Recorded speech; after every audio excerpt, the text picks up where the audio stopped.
নায়েবে আমির doctor Syed Abdullah Mohammad Taher.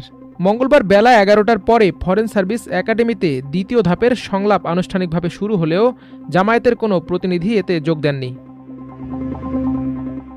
জাতীয় ঐকমত্য কমিশনের একটি সূত্র বলছে, আজকের বৈঠকে জামায়াত থাকবে না, বিষয়টি দলটির পক্ষ থেকে জানানো হয়েছে। কারণ হিসেবে তারা বলছেন, প্রধান উপদেষ্টার লন্ডন সফরে বিএনপির ভারপ্রাপ্ত চেয়ারম্যান তারেক রহমানের সঙ্গে হওয়া বৈঠকের যৌথ ঘোষণার মাধ্যমে তাদের ইগনোর করা হয়েছে বলে দাবি করছে দলটি। প্রতিবাদ স্বরূপ তারা আজকের বৈঠকে যোগ দেবে না। কমিশনের পক্ষ থেকে 2 ঘণ্টা পরে হলেও তাদের যোগ দিতে অনুরোধ করা হয় বলে জানা গেছে। জামায়াতের একটি সূত্র বলছে, লন্ডনে প্রধান উপদেষ্টা ডক্টর মোহাম্মদ ইউনূস ও বিএনপির ভারপ্রাপ্ত চেয়ারম্যান তারেক রহমানের বৈঠককে তারা সাধুবাদ জানিয়েছে, কিন্তু যৌথ বিবৃতি দিয়ে নির্বাচনের সম্ভাব্য তারিখ ঘোষণার মাধ্যমে তাদের ইগনোর করা হয়েছে, যা দৃষ্টিকটু। নির্বাচনের সম্ভাব্য সময় দেশে এসে ঘোষণা